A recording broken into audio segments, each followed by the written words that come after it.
Today I'll be spending 100 hours in the best Pokemon Black 2 ROM hack. It's called Pokemon Blaze Black 2 Remix, and if you've seen my last video, it's one of my favorite ROM hacks I've ever played, and that's because of all the features that it brings. For example, you can capture every Pokemon available, shiny odds are increased, there is added story moments, a very expansive post-game with an amazing backstory that you're going to want to watch. The game is also way harder than the regular Black 2, so we'll be in for a challenge as well, and that's only scratching the surface of this game. Now, I'll also be setting myself a couple of challenges I want to complete in these 100 hours, and these consist of getting a Pokemon to level 100, capturing 3 shiny Pokemon since the shiny odds have been increased, complete my entire national dex, which is going to be by far the hardest thing to do, complete the entire Black Tower and eventually beat Benga to get myself a free shiny Pokemon,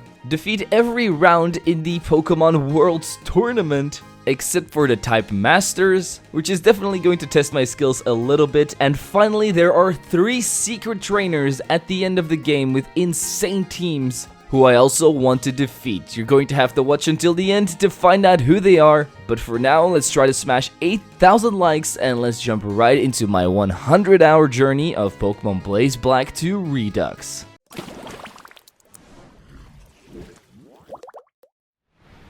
First thing we do is name our rival, and his canon name is actually Huge Man. We then watch the new and improved first cutscene of the game where Shaymin is actually standing in our garden. So let's hope that gives us some extra luck for the run. But this town is called Aspertia City, and it's our hometown where our childhood friend Huge Man is already waiting on us as we have to get our starter Pokemon from Bianca, who you might know from Black and White 1 as one of your rivals, but now she has turned into the professor's assistant. I can still choose between the 3 Unova starters, but there is a catch: they all have their hidden ability, so I decided to choose Snivy because of its contrary ability. It basically just swaps stat changes. For example, if this Tepig hits me with a Leer, my defense is now going to be boosted instead of being lowered. And this ability in most situations is actually very useful. For example, if I can get myself Leaf Storm, my special attack stat will now be boosted by 2 stages, which is going to make my Snivy very overpowered. With Silvo here by my side, I easily beat up Huge Man, and then they send me out into the wild world to explore. First up on our agenda is Flocesi Town, but while we are trying to get there, we get a free bicycle, and I also get distracted by this weird yellow thing, so I tried to chase it, but I ran into some Route 1 Pokemon instead. I spent about 20 minutes here trying to capture every Pokemon like Pidgey, Bidoof, Starly, you know, all of the Route 1 Pokemon of previous games, and then this red-haired man decides to break his leg by jumping off a cliff.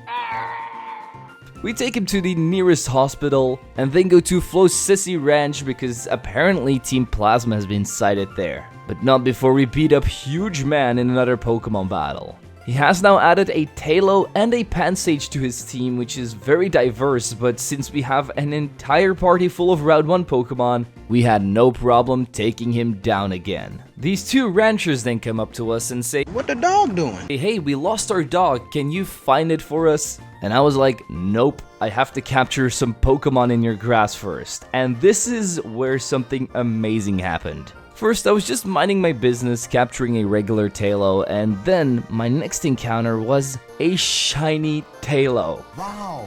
Yup, we already have our first of the 3 shiny Pokemon that we need, and it's honestly a pretty damn good looking one.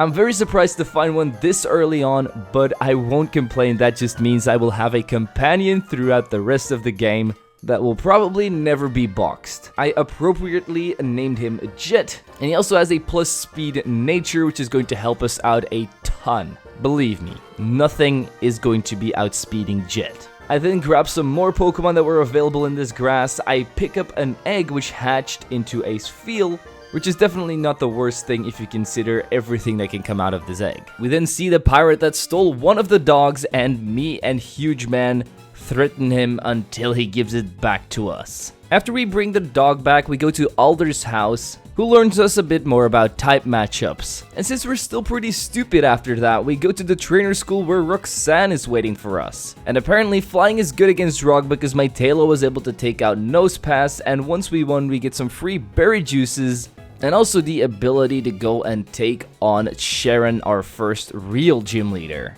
He has a team full of normal types, and even his ace Munchlax couldn't stand up to Mariolu's counter. So yeah, that's the first gym badge easily acquired with only about 3 hours on the clock. Shortly after, we do our first evolution, Azurill into Marill, and then we do some fishing, and I somehow fished up a really rare Dratini. On our way to Verbank City, I captured some more Pokemon in the grass that I forgot, and then we run into the second gym leader, Roxy. She normally specializes in poison types, but right now she's specialized in annoying her dad, who's the guy that runs all of the ships here. A small thing you also have to know is that every Hoenn gym leader is scattered around the region, and you can try to beat up all of them. We just beat Roxanne, and now Brawley is going to get an ass beating too, as Jet wing attacks through his entire team, and he rewards me with an egg that has a Metatite in it. As I was going around talking to every stranger in every house, I eventually got to a clown who gave me a free Kanto starter. I decided to go with Charmander, and all the rest of the Kanto starters are going to be scattered around in hidden grottos, so we're going to have to hunt for them later. Shortly after, I was battling some trainers, and then my Tailo evolved into a beautiful Swellow. Snivy also evolved into Servine, and I also stocked up my batteries by capturing a bunch of electric types at the Verbank complex.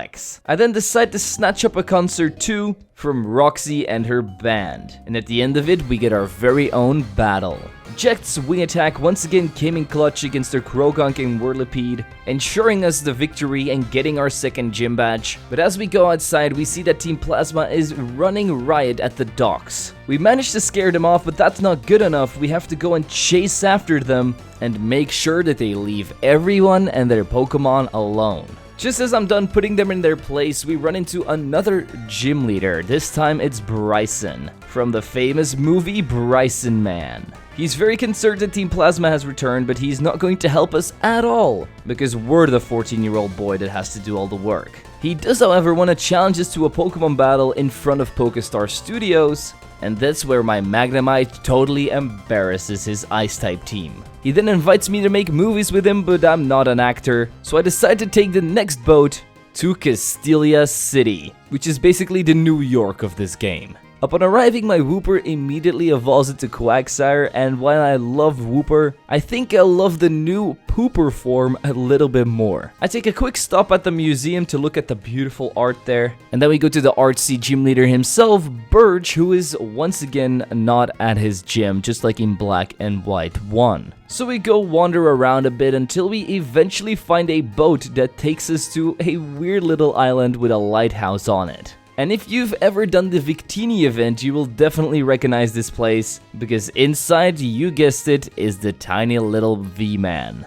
After hitting it with a paralysis and then bringing it down into red HP, I was able to capture it in a Pokeball and add our first mythical to the Pokedex. We then run into Iris, who sends me down to the sewers. A place nobody likes to be in, but it's filled with poison types that we're going to be able to add to the Dex total. And Huge Man is going to be a huge help with taking out all of these poison types. And why is there foreshadowing music? No, don't tell me. Don't tell me I'm gonna find a shiny. No, please don't knock it out, Huge Man. Don't do it. I will never forgive this man. He is dead to me. Sadly enough, he still remains a huge part of the story, so we're going to have to look for Burge and beat up some Team Plasma goons again. We also have our first encounter with Colress, but he doesn't really say anything too useful here. Once we were done there, I captured everything I could find in the sewers, and also found some stairs that led up to a garden in the middle of the city. In this garden, there were some really important Pokemon like Eevee that needed to be captured quite a lot because of all the evolutions. And my personal favorite evolution is Umbreon. Let me know in the comments down below what your favorite is. Since this place is also stacked with Audino, I was able to do some evolutions. I also found this woman that's doing experiments in the middle of the sewage draining system.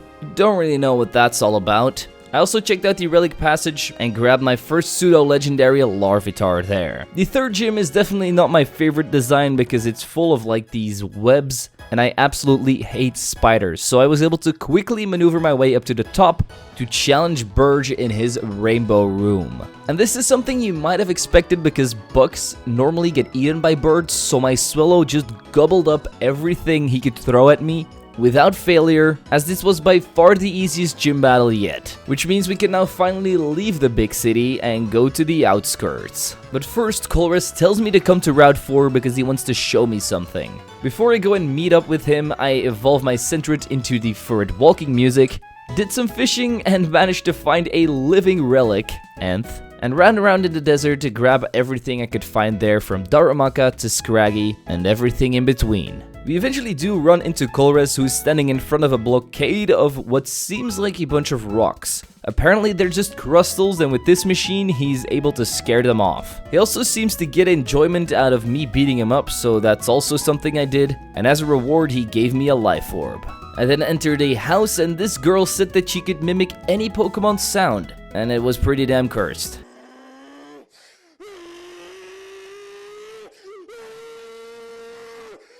I then found some aliens in Area 51 and eventually went to Relic Castle, where I met up with Rourke, who gave me some free fossils. Our Servine then evolved into a Serperior, and this weird guy blocking the road then told me that you should like and subscribe the video right now if you haven't done that already. We then meet up with another familiar face from Black and White 1, the second gym leader, Lenora. And while Jet shows her what a real normal type can do, she decides to not give me her gym badge. Just some encouraging words for the future. We also evolve our Clamperl into a Gorbis and another one into Huntail, and I also found out that Flannery's quite the sports fan. Or maybe she's just trying to put everything on fire. I don't know. Anyway, with our newly acquired Krokorok, we sweep through our team and grab ourselves the Choice Band as a reward. We then beat up Ingo and Emmet so hard that they fly through time and space into the Hisuian region, never to be seen again. I was also super nervous for my very first date, and it was an absolute disaster, never going on Ferris wheels again.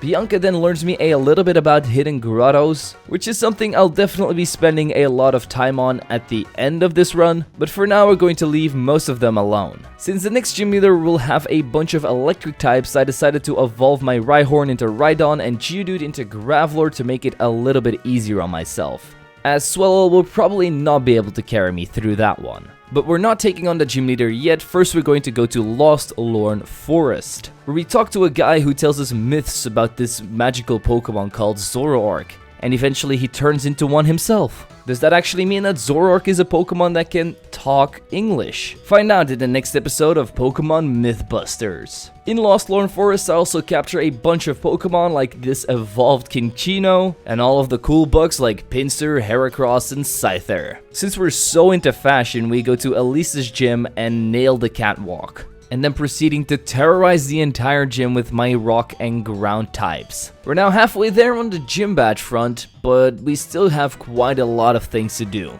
like getting my ass beat by this triple battle master, causing me to evolve my Krokorok into a crocodile and smack his ass all the way across that bridge. I do think it's very cool that this gym utilizes triple battles and rotation battles a lot more, because in the regular Black and White it just felt like they were barely used. We then cross the bridge ourselves and run into an Elite Four member as well as a legendary Shaymin, the cool form of Shaymin, not the cute one. Eventually we reach the city with the best music, Driftvale, where we see the new and the old Team Plasma debating on who's the best team.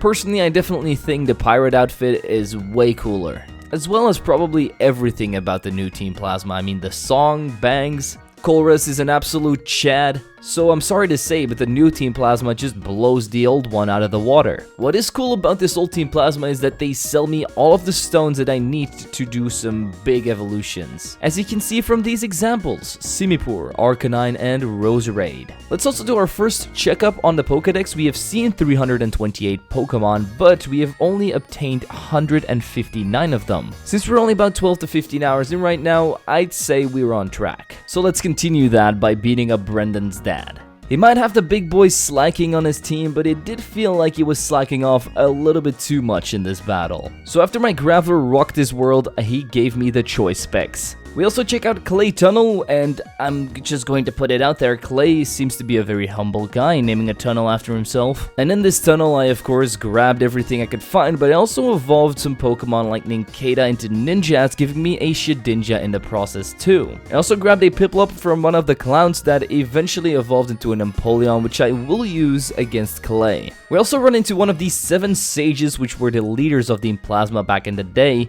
but in this game you can actually fight them.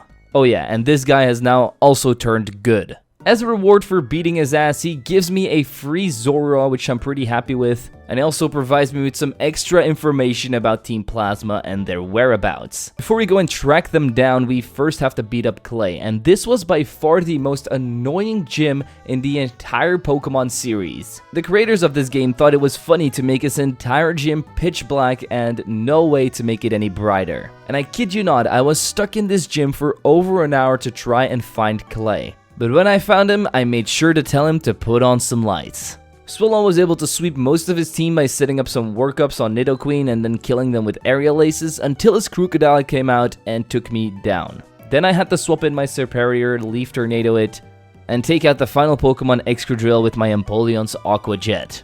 Clay, however, did not listen to my advice of putting on lights, so I had to get out of the gym in the dark once again. Another 20 minutes of my run totally wasted. Then we get taken to the Pokemon World Tournament. I decided to just enter one round here, and of course, since we're the best Pokemon trainer around, we win that one. And we also get a sense that Team Plasma is somewhere nearby as well. Me, Sharon, and Huge Man enter the boat, but we get ambushed by about 20 of them. Luckily, evil teams always have the worst Pokemon.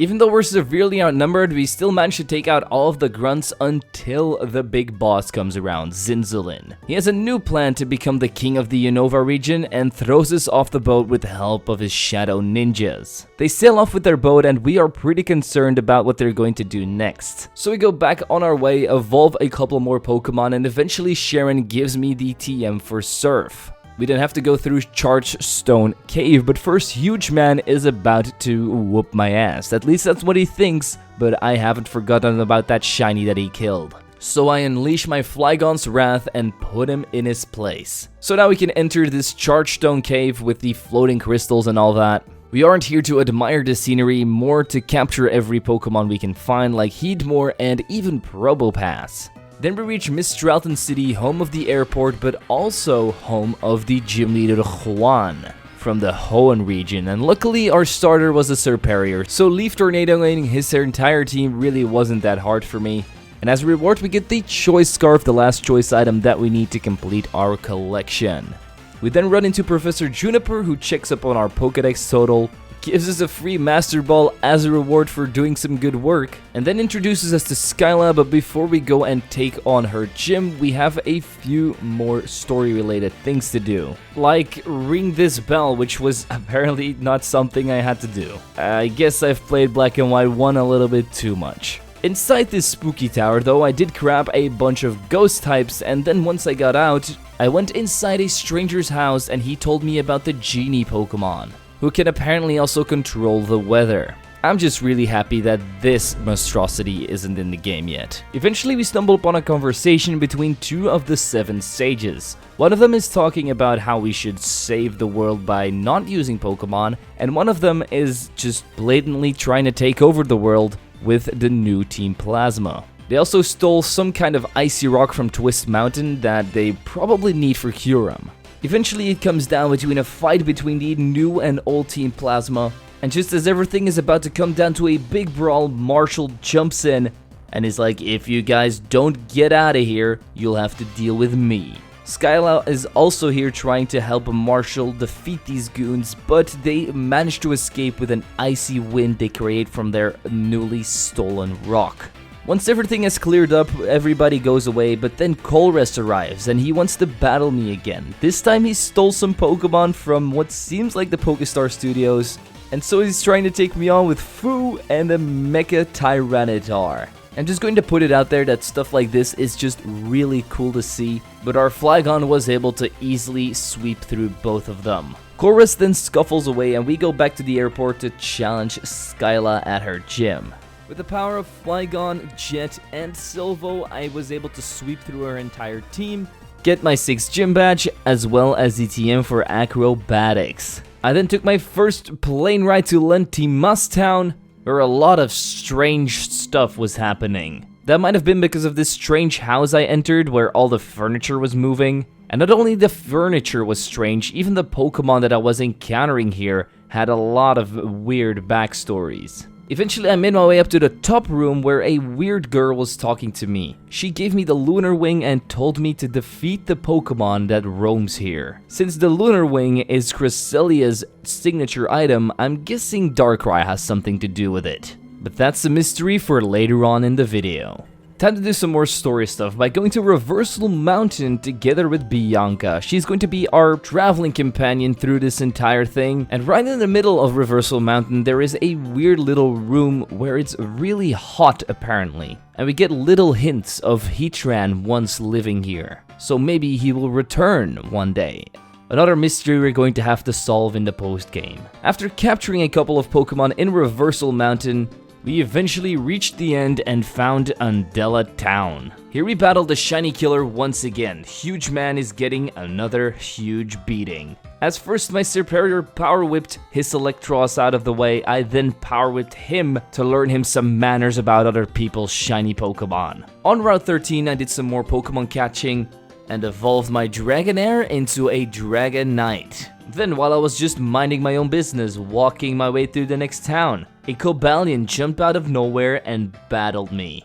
I could have just taken him out there and then if I wanted to, believe me, but instead I trapped him in an Ultra Ball for eternity. In Lacunosa town, an old woman gives me a speech about the giant chasm that lays behind this town, and apparently a very powerful legendary Pokemon is residing there. So I guess the giant chasm is where we'll be heading next. So as me and Huge Man are about to leave town, Zinzalon and his Team Plasma Goons are trying to block our way. In an emotionless, cold double battle, we eventually brave bird our way to victory, and somehow we once again let them escape. While I was walking around on Route 12, I eventually ran into this red-haired kid named Benga. And while I personally don't really know much about him, I do know that he's Alder's son, and he always seemed like a very interesting character to me. And his team is definitely reflecting that, because it's filled to the brim with powerhouses: Metagross, Garchomp, Volcarona, Gyarados, Conkeldurr, and Emboar, which is a team that a champion could wield. After we defeat him, he compliments me on my battle style and tells me to come to Black City, where we could have a chance of defeating him once again.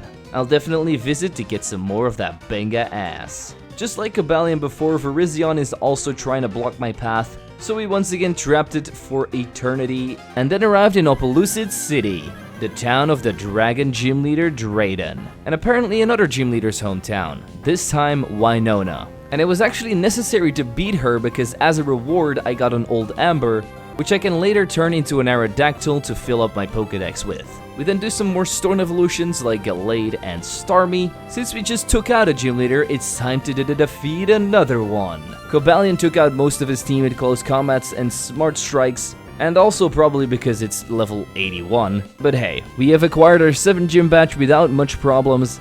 But as we step outside, our problemless run ends right here, right now. Because Team Plasma has learned how to make their ship fly and is now shooting down ice blasts into our faces, turning everything into shivering cold tundra. Zinzalin then comes down from his mighty airship and demands the DNA splicers from Drayden, which are needed to fuse Kyurem, Zekrom, and Reshiram. Drayden, being the good guy he is, doesn't want to give them up and gives them to me instead. Definitely not the smartest move on his end, giving the DNA splicers to a 12-year-old boy, because this Shadow Ninjas immediately stole it from me. Then Sharon comes up to me, he's like, "Come with me, we're going to defeat Team Plasma," while Drayden stays here and protects Opelucid City. We're trying to save the world here, but this guy and his Roggenrollas is like, "Nope, you're going to have to defeat me first." So I yeeted him out of that cave, never to be seen again, and then we run into an old, undiscovered city called Humilau. Here I managed to defeat Tate and Liza pretty easily, and as I was walking along the beach, a guy jumped out from the sea.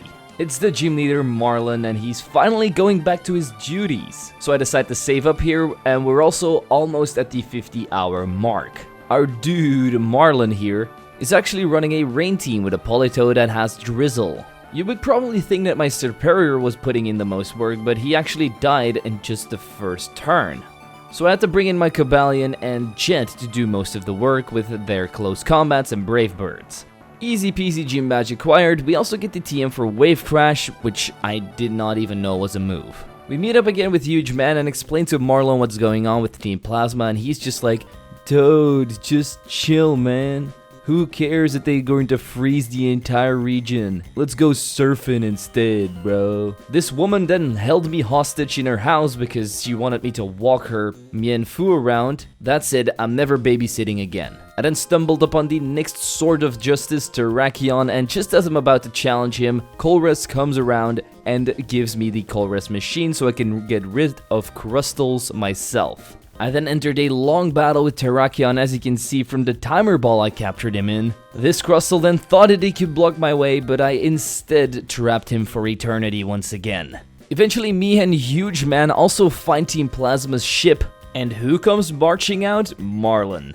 Apparently he just went to take a look around the ship to see if they were really evil. And then he just leaves us to fight them on our own. We do reach the heart of the ship where Zinzalon is already raiding on us, and he's giving me a tour of the chamber where Kyurem is residing. He tells me that Kyurem is powering up the big weapon that's going to turn everything into ice, but that they need the DNA splicers to make him even stronger.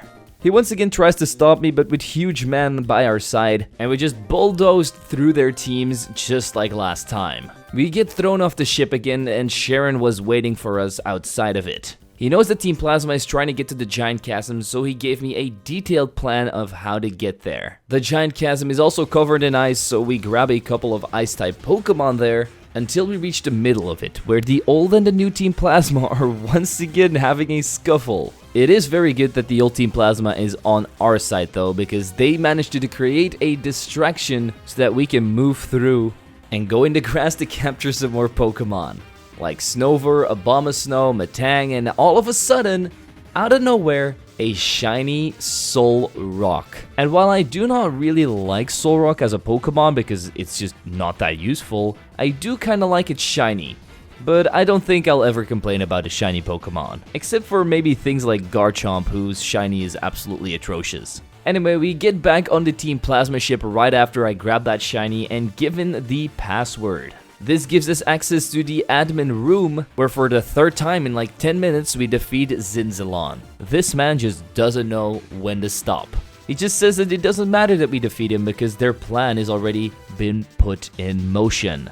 That is not going to stop us though. We keep making our way through the ship, eventually reaching Colress, who's been helping Team Plasma by making the chamber of Kyurem and such.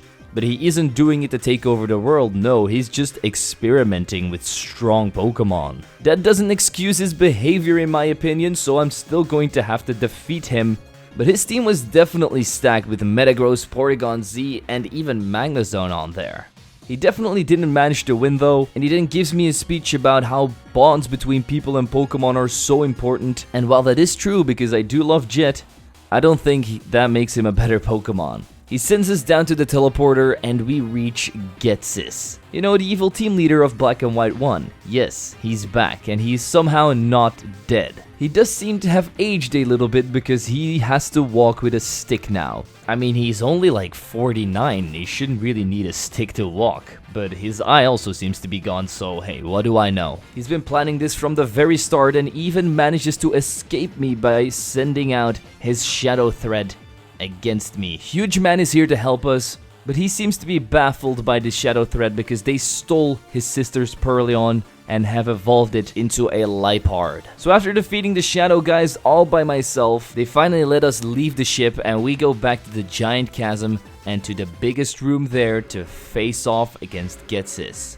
He's about 2 seconds away from killing me with his Kyurem's Glaciate, while Zekrom then swoops in and Fusion bolts it out of the way.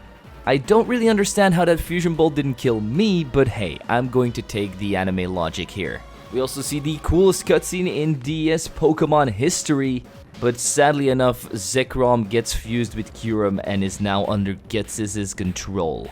And this was kind of anticlimactic, but my Flygon just two-shot it with Rock Slide. Oh well, there's still an angry Ghetsis that we have to deal with. His team has definitely stacked up with a Genesect and a Hydreigon thrown in there, but because we have already defeated so many trainers, we're kind of overleveled here, and we just sweep through everything with Cobalion again. Once that's done, he once again spits out in rage that he's perfect and that we don't know how to use Pokemon, but N steps in and he's like, "Father, you have to see that you're the one who's wrong here. Pokemon do belong with humans," and just vanishes into thin air, never to be seen again. And N gives us the advice to go to the Pokemon League and become champion of the Unova region. So while heading there, I evolved some of my Pokemon, like a Frostlass and a Weavile, and then we take the long journey to Victory Road and eventually the Pokemon League. On our way there, we once again run into N, who gives us another speech about Pokemon and beliefs and battling and treating them with respect, just like you should do with women, and eventually gives us the Old Sea map. Then he runs off and we run through the best badge checker ever. I mean, just look at this, the aesthetics, the colors, I love it. We then stumbled upon Victory Road, where I found some cool items so that I could do some evolutions like Rhydon into Rhyperior, Metang into Metagross, Golbat into Crobat. I also found the classy gentleman cat, Persian, here. And the trainers in Victory Road are absolutely no pushover, because eventually you're going to run into Lance and his 4 disciples. They all have weather teams and are stacked to the brim with good Pokemon. So be prepared to run back to the Pokemon Center a couple of times or bring a bunch of full restores if you get to this point. Once you are able to defeat them, Lance rewards you with the Rainbow and Silver Wing to capture Ho-Oh and Lugia later. I then tried to enter this cave, but it was blocked by a Zoroark, so we're going to have to come back here after we defeat the League. And while I was going through the forest part of Victory Road, I ran into this badge of eggs that were gold. I know they're absolutely beautiful and I would love to sell them because they're probably worth a ton. But that means that we can now scrap 3 shiny Pokemon off our list, which I'm very happy about. And I also decided to immediately evolve them into Exeggutor. And while I do like the orange leaves, I do prefer the Execute shiny. Just before we leave Victory Road, we beat up Huge Man one last time and put all of our power and effort into it to make sure he never bothers us again. And then I crafted the perfect team to go and take on the Elite Four and Champion. Chantal, Grimsley, Caitlyn, and finally Marshall could not fathom the power that I was bringing to the league, and they just let me through without even fighting them. But then, as I walked up to the stairs of the Champions room, I was thinking to myself, whoa, I prefer the Team Plasma stairs. And then I was surprised to not see Alder here. He's been replaced by Iris. But the battles should still be as epic as in Black and White 1. I mean, just look at the background and the stars and everything. This just shows that this battle will be amazing. Flygon was able to kill her Dragonite and Hydreigon, but her Haxorus overpowered me with an Outrage. Cobalion then dealt with that Haxorus, the next Pokemon Archeops, and Feraligatr as well, but Feraligatr's typing has actually been changed to Water Dragon, and so has my Flygon. So my Flygon is now finally the Bug Dragon that he deserves to be. And actually Serperior too, which is going to be her last Pokemon. It's now a Grass Dragon type, and somehow survives a hit and takes out Cobalion. Then I bring in my shiny Exeggutor to beat that thing to pulp with Psyshock, and I think that's the perfect way to end off Iris. But believe me, we still have so many things to discover in the beautiful world of Blaze Black 2 Redux, so let's get right into them. First, that Zoroark finally lets me through at Victory Road, and where does it lead me? Yes, the Team Plasma Castle that stormed the Pokemon League so many years ago. Apparently, it's just buried underneath it. And it's just so beautiful to see because I personally have never even played the Black 2 post-game. In the castle itself, N has been waiting for us to give a tour. He shows me his old room with all of his toys that he didn't even need and tells me the sad story of his childhood. Eventually, we reach the middle of the castle where everything went down in Black and White 1. Here is where N was defeated by the legendary hero, and he plans on finding this hero again and thanking him for basically saving his entire life. But first, he wants to see how strong we are by taking us on in a Pokemon battle with his level 100 Zekrom. And my team is just a little bit underleveled for this fight, but we still managed to get through it somehow. And as a reward for winning, he gives me the Dark Stone where Zekrom resides in. This must be one of the hardest things for him to do because Zekrom has his best Pokemon and also probably his best friend. He thanks me for everything that I've done by defeating the new Team Plasma, and then tells me to go to the Dragon Spiral Tower to bring out Zekrom. Before we go there, it's time to do some shopping at Shopping Mall number 9. Over here I managed to find myself a cute looking Rotom, and while not classified as a legendary, in my eyes he will always be one. From the moment I talked to the TV in Pokemon Platinum, I knew this guy was special, so I had to add him to my Dex total. In this mall I also found various useful items, like literally every evolution item you will ever need is in here. So I made sure to pick myself up a couple of those. I made my way over the big bridge and then fought a trainer with 3 absolutely garbage Pokemon. Get them out of here. Shortly after, my Pupitar evolved into Tyranitar. Then I reached Isera City, tried to challenge Bryson, but he just left me alone in the dust. So instead I made the long journey up the Dragon Spiral Tower, and at the top this weird stone started to flash. It filled itself with some dark energy and poof, Zekrom came out. Going into his ball form also must weaken him because he's now level 75, not level 100 anymore, which was kinda sad, but I managed to trap him in one of my balls. And then comes back and is like, hey, you should go to the Giant Chasm, because Kyurem is once again residing there. And I do have to say that this is a weird looking Kyurem. I mean, I can't even wake him up unless I have Regirock, Regice, and Registeel, so we're going to have to come back here. While I was running around in Twist Mountain, I ran into a shiny Beartic. My 4th shiny of the run, and I'm not gonna lie, Beartic's shiny is a little bit crappy, but I will absolutely take it because it's actually a decent Pokemon. I also managed to pick up a Steelix in this cave, which is going to spare me a Metal Coat. And then I did some major evolutions. I got my favorite electric type Electivire, Conkeldurr, and Alakazam. I also managed to evolve my Carablast into Escavalier, which is a weird thing to do, because you need to have a Carablast and a Shelmet in your party and then use a Link Stone on one of them. I also grabbed some really cool evolutions like Haxorus and Hydreigon, and then I was proud to present that I have now captured 400 Pokemon already. Considering we need 649, I'd say we're not doing too badly. I then finally went back to the Giant Chasm to pick up Kyurem, and this time he didn't threaten me by killing me with Glaciate. I then crossed another big bridge and ran into Bronius, another one of the 7 sages. He tells me about the good old days of Black and White 1 once again, like everybody in this game does. But he also drops a little bit of a hint that there is a weather trio around somewhere in the Unova region, and we're going to have to figure out how to get them. But first I grab myself the Pokemon mascot in the Pinwheel Forest and also travel through it with Sharon, and at the end we get ambushed by Gorm. Oh no! Nothing useful comes out of his mouth, so we just continue our journey. I decided to check out the other side of Pinwheel Forest first, and to my surprise I found Shaman here. This is definitely the perfect location for Shaman. And with a snap of my fingers, he was transferred to my box. In Naquin City, we found a building that was full of all the gym leaders, so you can re-challenge them, just like in Pokemon Heart Gold and Soul Silver, which was cool to see. I also got a quick tour of the museum, but I got bored, so I headed out of there and found something way cooler, a Suicune running across water. He gave me the side eye as he was running by, but then Morty came along, and he was chasing it for some reason. I know he seems pretty interested in it at the Burned Tower, but I didn't know he was so obsessed with it. Too bad that he will probably never capture it though. I then quickly made my way over to Wellspring Cave, and as I'm about to go down the stairs, Blue is blocking my path. Yes, the champion of the Kanto region, or should I say former champion, wants to take me on and try to, I guess, become champion of this region. He has the same team as he always has, and even though most of his Pokemon were higher level than mine, Jet still brave birded through most of them, giving me the win. He isn't too salty about it and tells me to come to the Pokemon Worlds tournament to challenge him once again.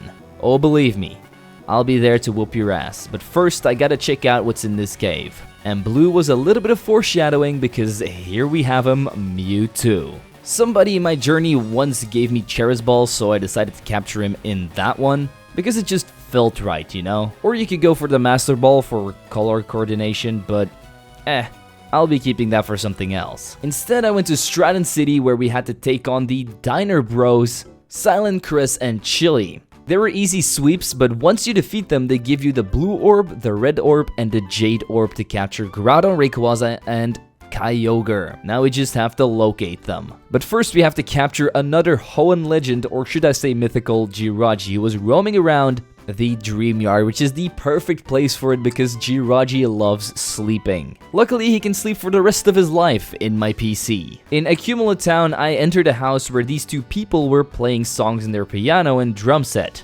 And somehow that summoned the mythical Pokemon Meloetta. So shout out to those two. Luckily, Meloetta can keep on singing and making noise in my basement. I mean PC, of course. I also did my first and only trade, Excadrill for Ambipom, probably the worst thing you could do. While I was then taking out some trainers on Route 18, my Cobalion finally hit level 100, so we can also cross that off the list. This man was singing at the edge of a cliff, so I decided to pull him away from it, but it was just Crasher Wake from the Sinnoh region. We didn't have to fight him or anything.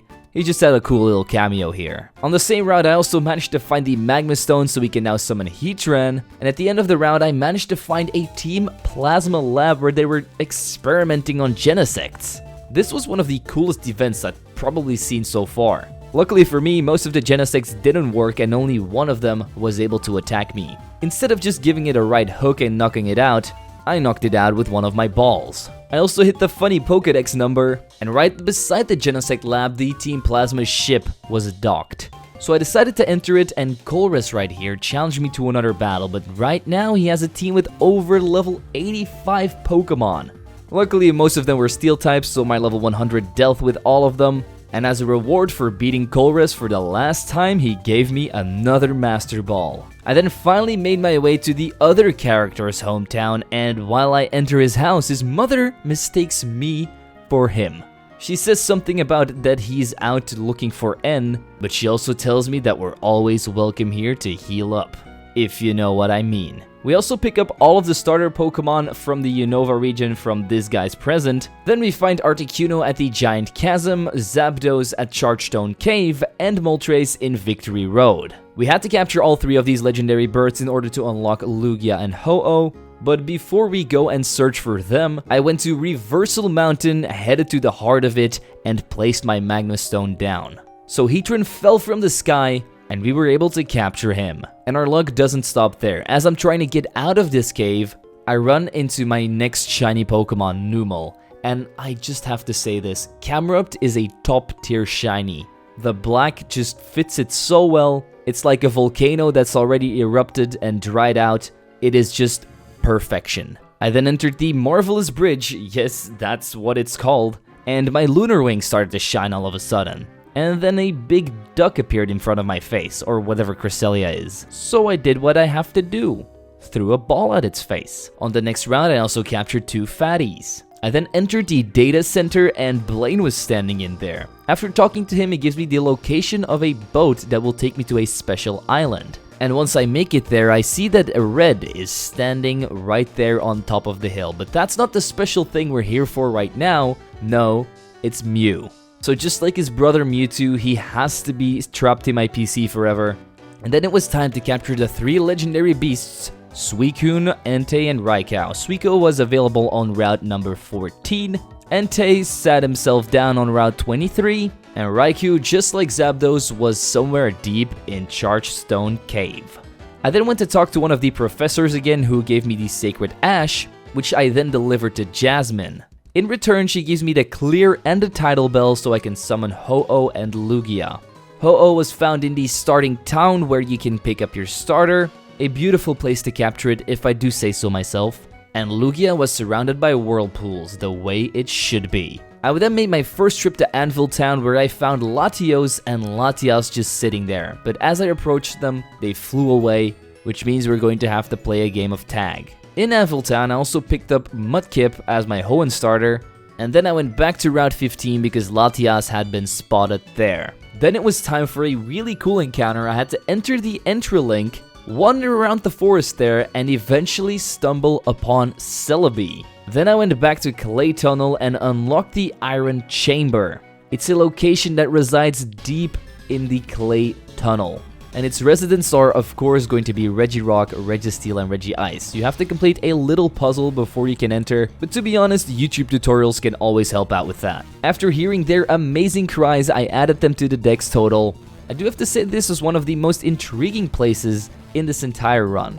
The Regi Caves are just very well made, and they slot in right at home in this storyline. You know, once you capture the 3 bodies, you have to go and wake up the king. So back to Twist Mountain I went, and Regigigas, despite being the worst one of them, did put up the biggest fight. I'm just glad I didn't have to hear his anime cry. After adding this titan to my collection, it's time to grab an even cooler one, in the desert. Just standing there in the middle of it, Groudon. And I just love this guy. I mean, just look at him, he seems just like your friendly neighborhood grandpa, and that's why I just had to have him for my collection.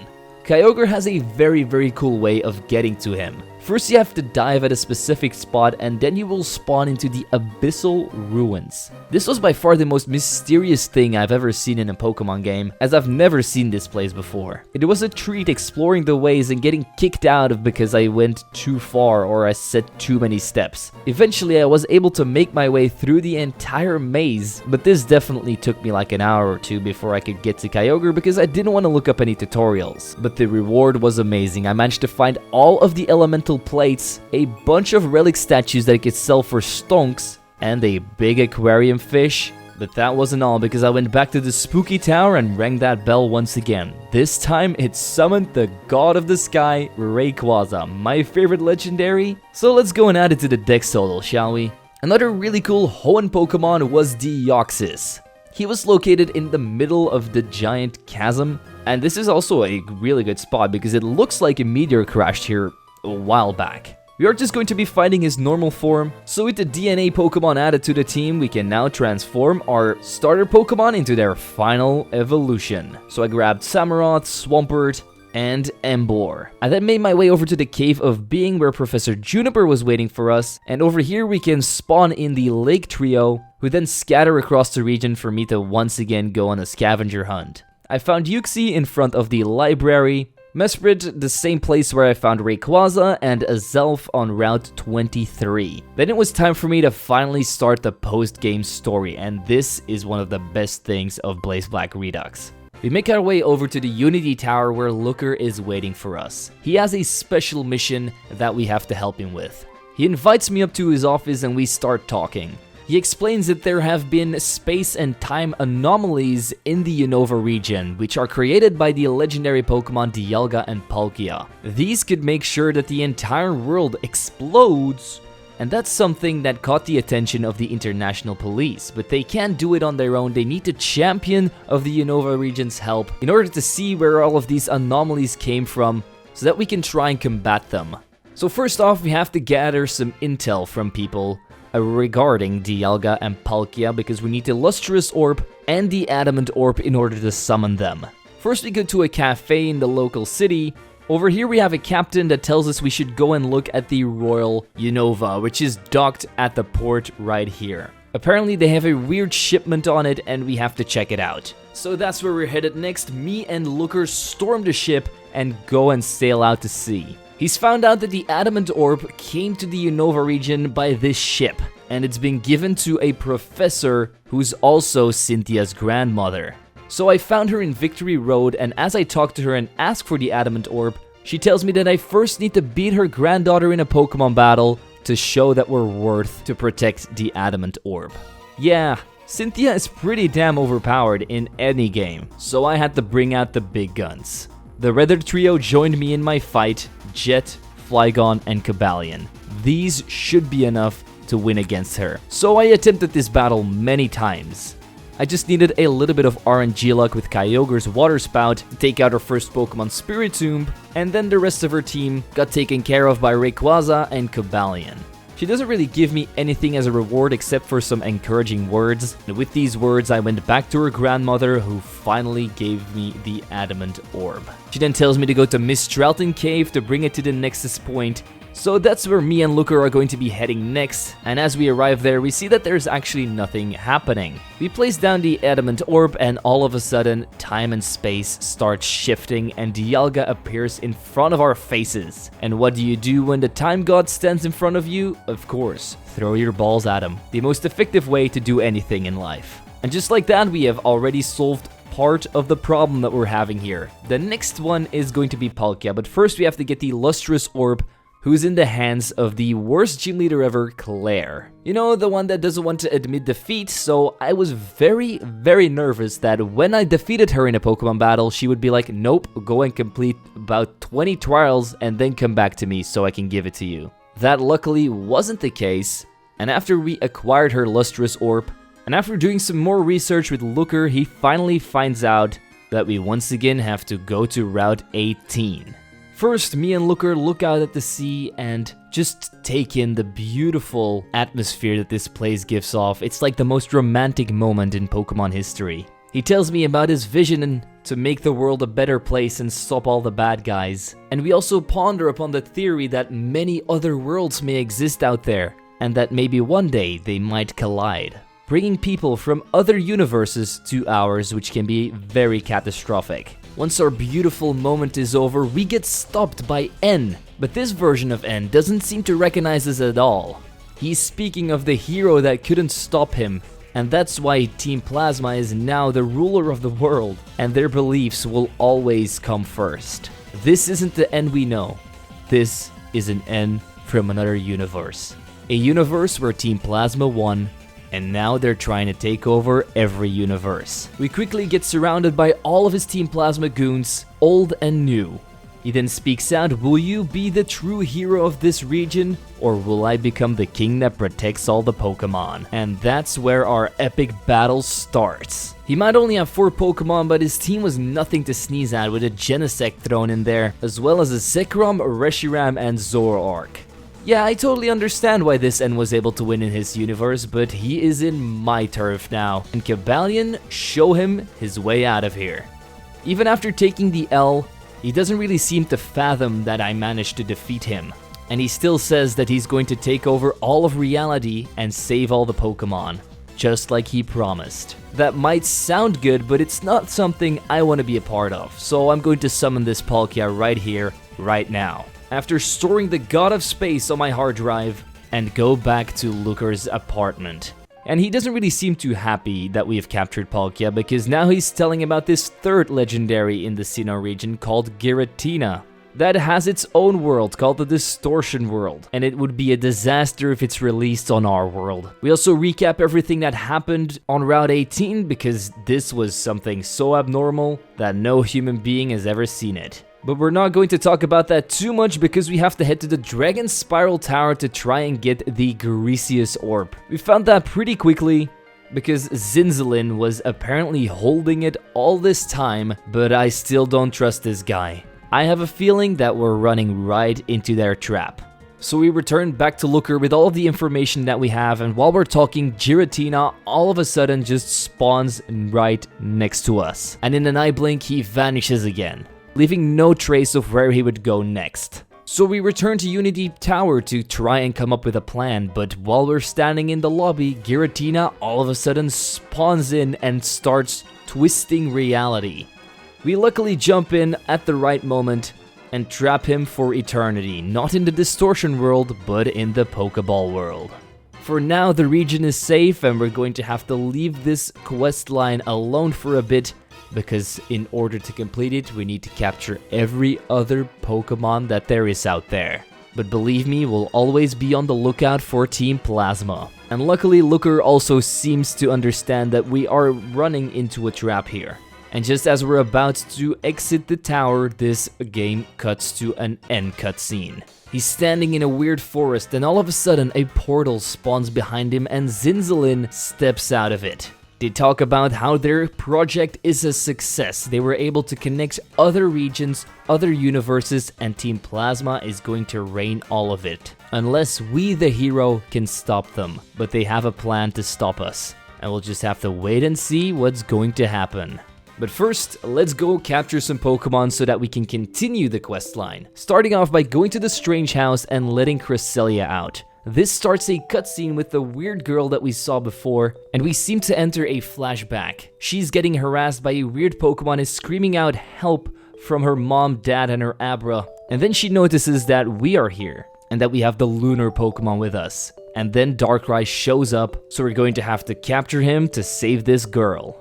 As easy as said as done, And once we're done there, the girl thanks us for everything, as her never-ending nightmare seems to be gone. I then talked to this breeder lady who gave me an egg which she apparently found somewhere on the beach.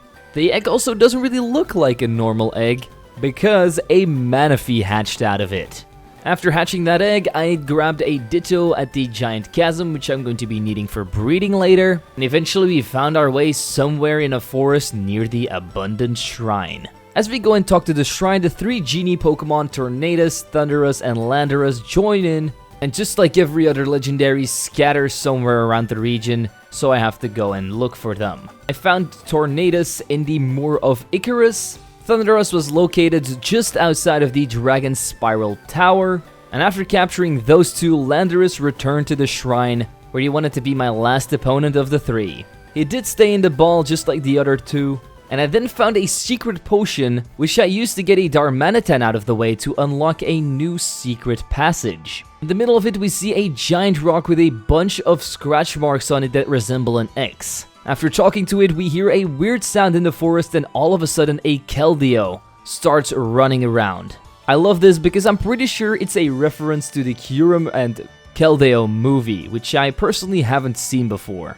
After capturing this little deer, we go to Opelucid City again and talk to an old lady somewhere in a house. She seems to have some kind of PTSD from the ice attack from earlier and wants to see Kyurem again. Once we show her this mighty beast, she gives us the Light Stone. And just like N, she tells me to bring it up to Dragon Spiral Tower because something amazing will happen when I do it. And once I did that, everything around me turned into flames. I somehow did not burn to a crisp, and I captured this Reshiram in a Master Ball. Because apparently I have 3 of them, and I actually have no idea where I found this 3rd one. I used this Master Ball because now I only need to capture 2 more legendaries, starting out with Latios, which I found on Route 18, and you'll just have to find out what the last one will be. But first I go back to Relic Castle, because here I can revive all of my fossil Pokemon and evolve them into their final forms. I also picked up a Johto starter from one of the clowns. Of course, I had to go with Totodile because he's just the best boy of the 3.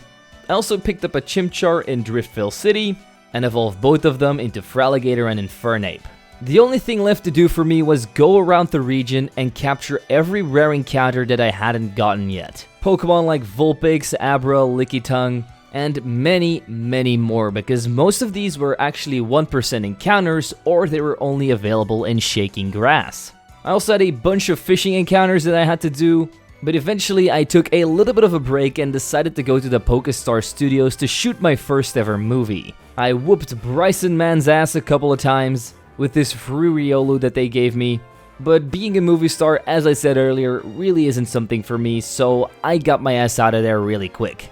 Then I went back to my catching spree session, finding a Bagon on one of the first routes and immediately evolving into Salamence. In Clay Tunnel, I managed to find a Feebas and also evolved that into Milotic with the help of a Marvel Scale, and we were slowly creeping up to the final few Pokemon.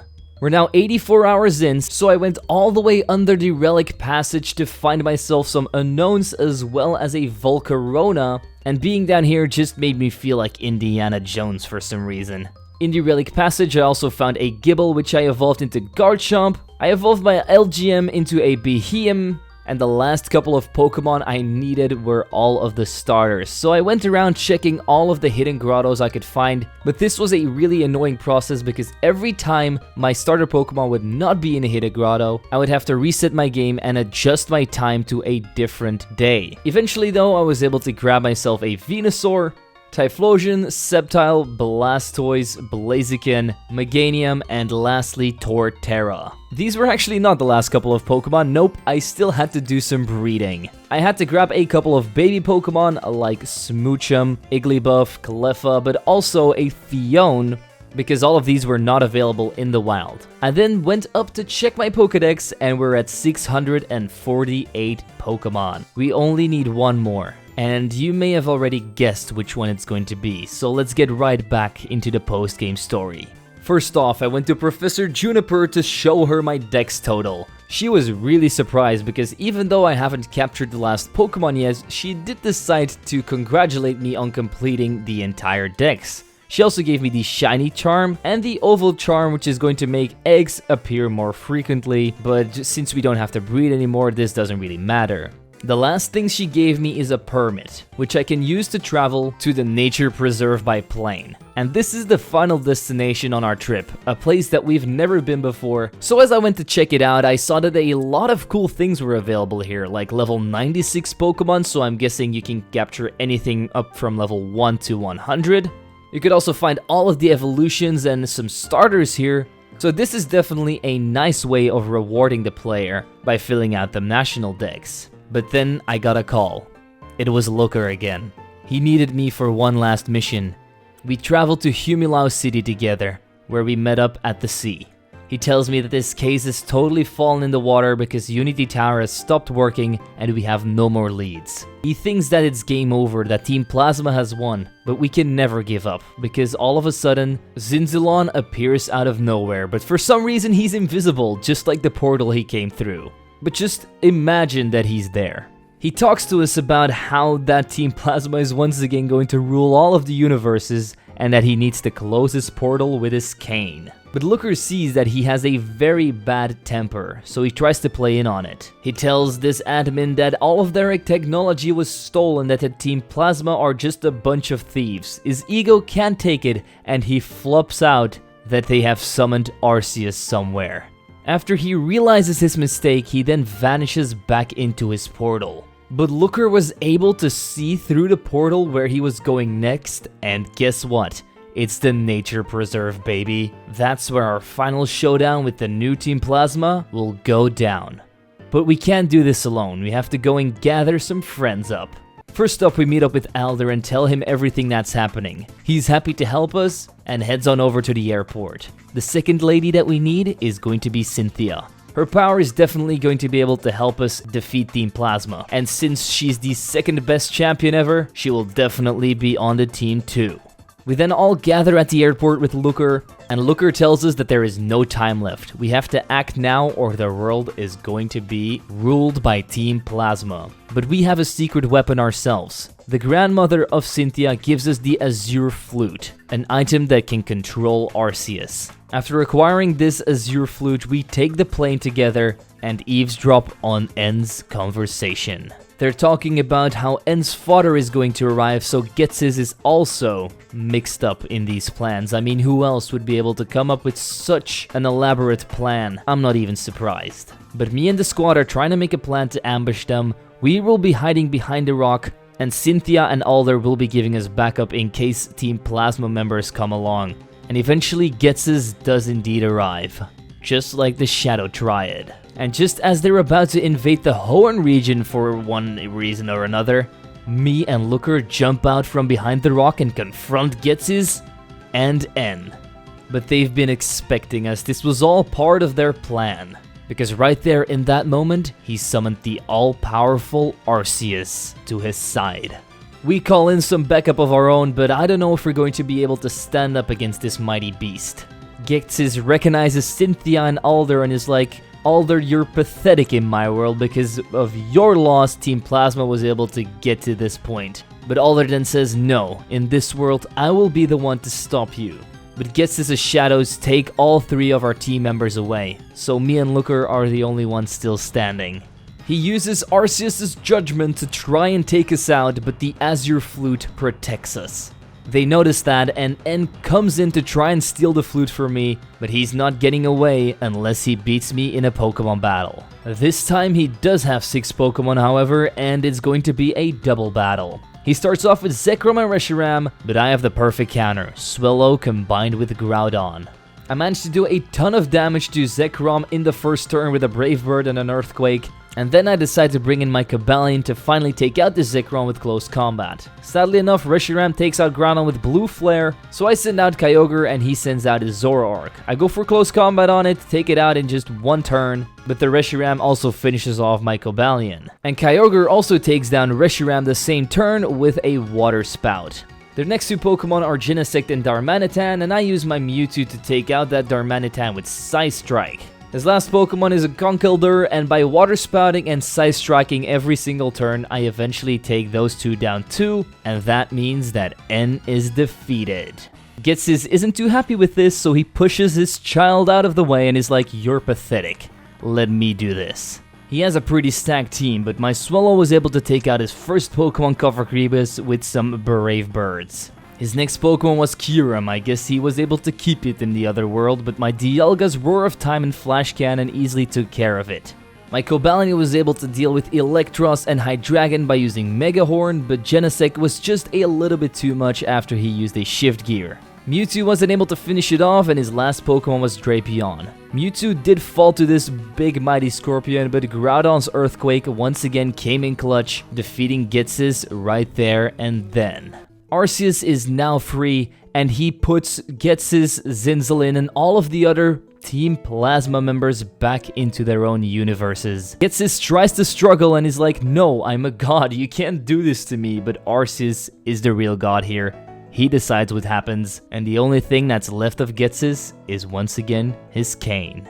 Arceus then vanishes into thin air, and Looker is so happy that everything is back to normal. But the portal has not closed yet, which can be very dangerous for our world. And Looker knows why. It's because Ghetsis' cane has been left behind. The only way to close the portal is to bring the cane back to its reality. So Looker says his final farewell because he's about to make the ultimate sacrifice. He jumps into the portal with the cane, and that means it's finally over. We have defeated Team Plasma, the world is safe again, but we have lost one of our dearest friends.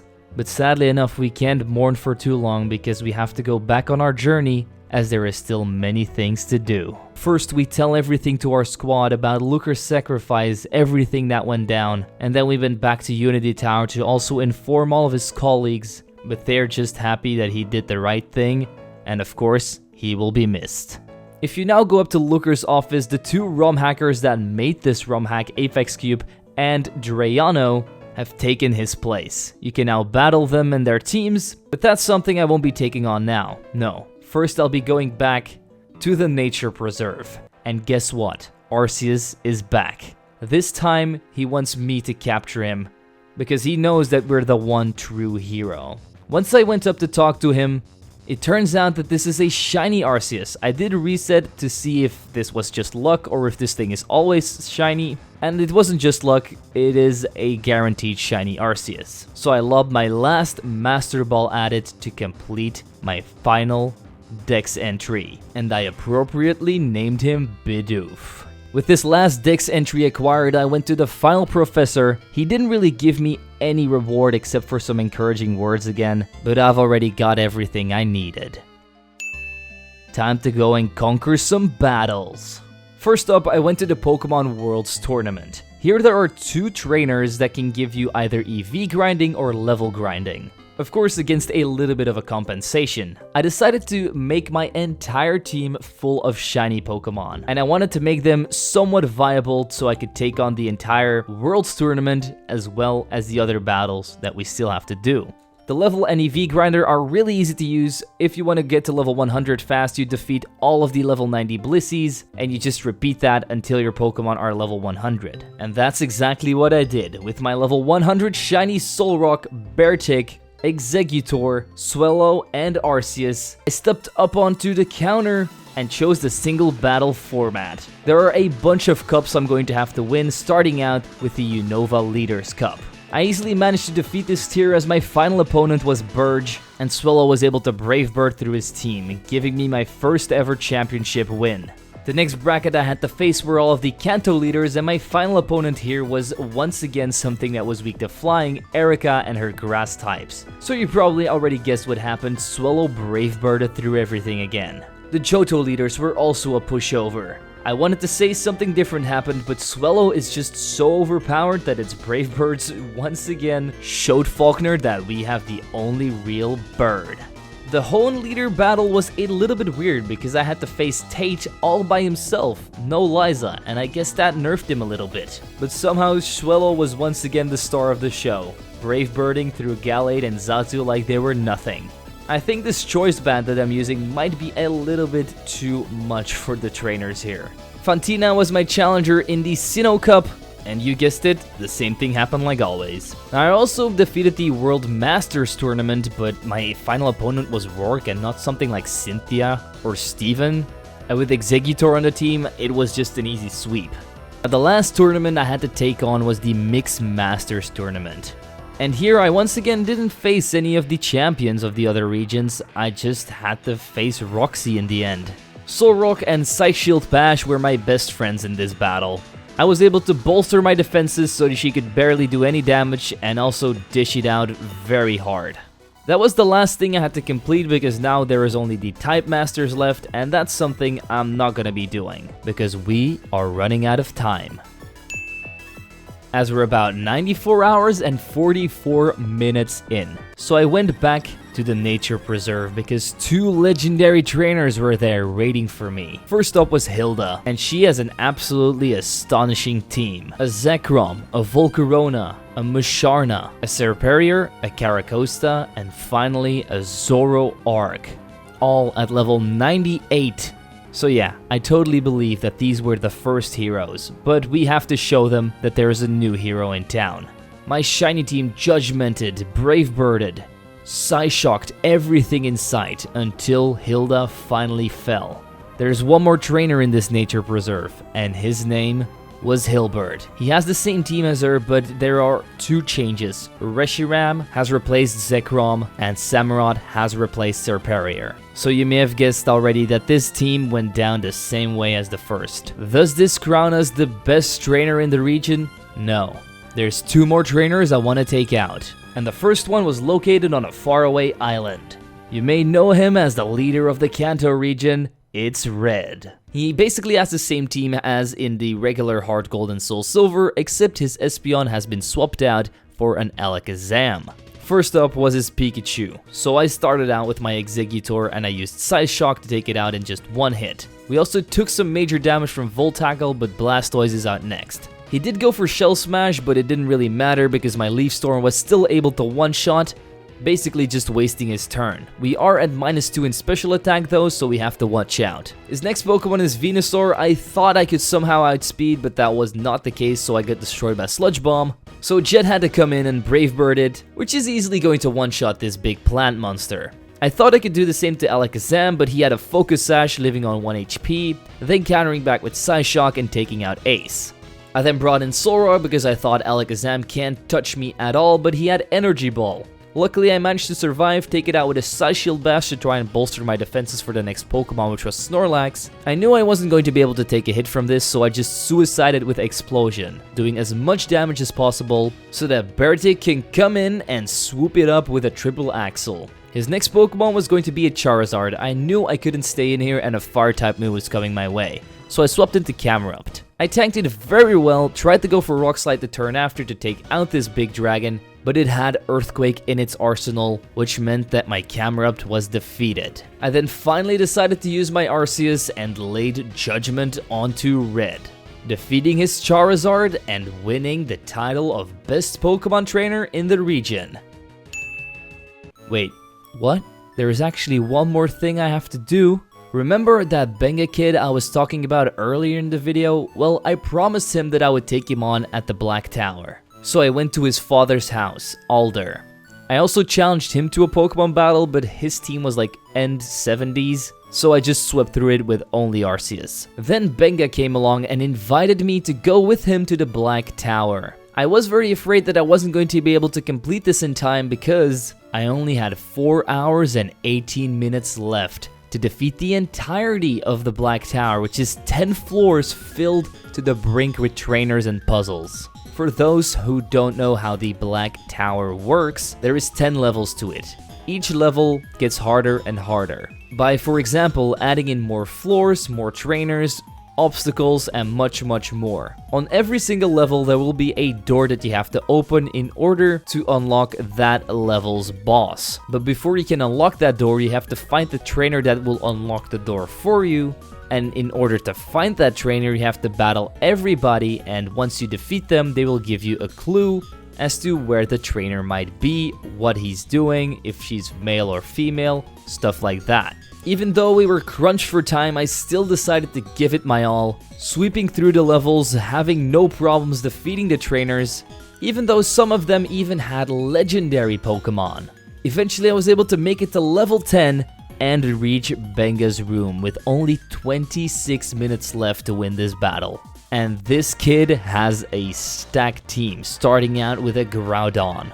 I countered this by starting off with my own legendary Arceus and just judgmenting him 2 times in a row. He then made the mistake of bringing out 2 dragon types in a row, Reshiram and Latias. I was equipped for this because my Arceus is dragon type himself because I gave him the Draco plate, and with a couple of judgments both of them went down easily. I then managed to crit his next Pokemon Ho-Oh to do enough damage to one-shot that as well, and then it seems like he stole his father's ace, because Volcarona came out. If legendaries can't stand up to judgment, this big moth isn't going to do so either. Arceus laid the judgment on him once more, and that is Benga defeated. He's super impressed with how we've improved in our battling and wants to give us a reward, so we go back to Alder's house and we get the choice to pick between Shiny Gible and Shiny Dragonite. And just because I hate Shiny Garchomp so much, I decided to go with it. Because Shiny Gible is actually a good designed shiny, but I still evolved him into a Garchomp at the World Series Trainer, and that was the last thing I was able to do. Because our journey has come to an end. The 100 hours were reached, but every single challenge I set myself was completed. I was very surprised that I was able to do all the stuff that I set for myself. I also really wanted to stay in Pokestar Studios a little bit longer and maybe complete a couple of things there, but I just didn't have the time anymore. And I think this video has probably gone for way too long because this is my longest video ever, almost an hour and 20 minutes. But just know that I absolutely loved making this video because Pokemon Blaze Black 2 Redux is such an amazing ROM hack, and you should try it out for yourself. As always, I want to thank my membership and Patreon supporters for supporting this channel. If you want to do so yourself, you can click the links in the description. It is always appreciated but not needed. And as always, people, don't forget to leave a like, subscribe, and share this video with your friends. I'm Zwiggo, and I'll see you guys next time.